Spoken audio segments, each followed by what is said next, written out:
Parshat Shmot, year 5772. Parshat Shmot, year 5772. We read the Torah portion for many reasons. One of the most important reasons why the Jewish community has acquired the tradition of reading the Torah is that the Torah has to become a living document. And as being a living document, it ensures that it's a blueprint of how we're supposed to run our everyday life. I saw a beautiful vort, Rabbi Nathan Cardoza, a rabbi who I'm sure we're going to hear a lot from. He gave us a beautiful insight because he mentioned that by observing the first paragraphs and chapter of the Exodus story, we see that Moshe lived in two worlds. He lived in the palace of Pharaoh in Egypt. He lived in the upper society, but also he lived in a Jewish world. He knew his Jewish worlds. And it's as if we here in America are constantly being asked about our dual loyalties. Are we American Jews? Are we Jewish Americans? And specifically, we know that Moshe knew of his Jewish heritage, and it was a dichotomy, a problem in him, because it says, Vayetze el achiv, that although he was living in the palace, he went out to his brothers. He knew that the Jewish people were his nation. And it says in that very famous story that when he saw the Egyptian hitting a fellow Hebrew, it says, Vayifen kovako. He looked to the left and he looked to the right. And as Rabbi Cardozo so beautifully expresses, this isn't a literary story, but it is an existential one. That Moshe Rabbeinu looked inside himself, and he said, what am I? Am I going to the left or am I going to the right? Am I a part of the palace, the Egyptian society, or am I a Jew? Am I part of the Jewish world? V'ra'ah ki ein bo ish, and he saw that as long as he remained where he was, there was no future for him. Ki ein bo ish, there is no man, there's no future, there's no commitment, unless he makes a statement, which one? V'hikat ha-mitzri. And he decided that when he looked inside himself and saw that as an Egyptian he didn't have any future, that he destroyed the Egyptian within him, within himself. V'hikat ha-mitzri. And then was, v'yit benehu, he buried him. He put that Egyptian within him to rest. Each and every one of us has this duality.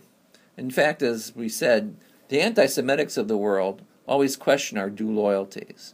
For example, we're asked, if America ever went to war against Israel, who would we fight for, Israel or for America? You know, I don't think the world ever really has asked any Irish Americans, if we were to go to war against Ireland, who would they fight for, Ireland or America? But it's the same exact thing. In each and every one of us, there's a dichotomy, a schism. Each one of us is a father, a son, or a brother, or a mother, a daughter, or a sister. And we have different roles to play. And we have to ask ourselves specifically, how is this role going to manifest itself in comparison to the others? How can we play so many different roles that we find ourselves in?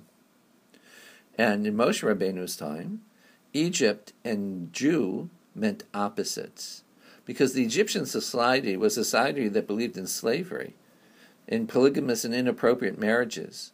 It believed in infanticide, the killing of babies. These were such anti-Jewish ideas that Moshe Rabbeinu really had a clear and cut decision to make. Was he going to live in one society or the other? Today, as Americans, we are faced with a similar situation. Are we going to be Americans or are we going to be Jews? But in reality, we have the opportunity to be both. In fact, I think when we're good Americans, it makes us better Jews. And when we're good Jews, it makes us better Americans. I think it's not a matter of just being one or the other. I think that when we are properly observant of both our obligations, we become better. Synergism. You know, Rabbi Beryl Wine taught us when we were children growing up in Miami Beach, Zeh schwer zu sein a Yid. It's very, very hard to be a Yid. That's not exactly true. In fact, in certain circumstances, it's very hard not to be a Jew. For example, I know a young man who went off to Israel and studied for a year. And while he was studying in Israel, he met a girl who came from a non-religious family. But while they lived in Jerusalem, they had a fine relationship. In Jerusalem, you know how hard it is not to keep kosher? You know how hard it is in Jerusalem to find a treif restaurant? Do you know how hard it is to drive on Shabbat in a city like Jerusalem? While they lived in Jerusalem, it was very easy to be an Orthodox Jew. You had to work hard not to be an observant Jew. But as soon as this young couple came to America, that's when things fell apart. Because here in America, there truly is that need to respond to an alternative society. Listen, if you grew up in Jerusalem, or if you live in Muncie, it's not hard to be a Jew. It's hard to be a Jew in the rest of the world, in the modern world, where we're constantly being called upon and pressured by society and technology to do things in a non-traditional way. And that's why when Moshe Rabbeinu saw himself at the crossroads, he had to ask himself, which direction is he going to go in? Is he going to become an Egyptian and forget about his Judaism? But more importantly, Vayifen Kovako, he looked inside himself. And he saw that in one direction, he would just become just another Egyptian. Varaki and Boish, he saw there was no future as a human being in one particular direction. So he destroyed that negative Egyptian, V'yikata Mitzri, because he knew that the future is taking on both roles of Judaism, to be a good American and to be a good Jew. For truly then we understand the blessings of both societies. And that is a challenge, being a Jew in the 21st century. Shabbat Shalom, have a great week.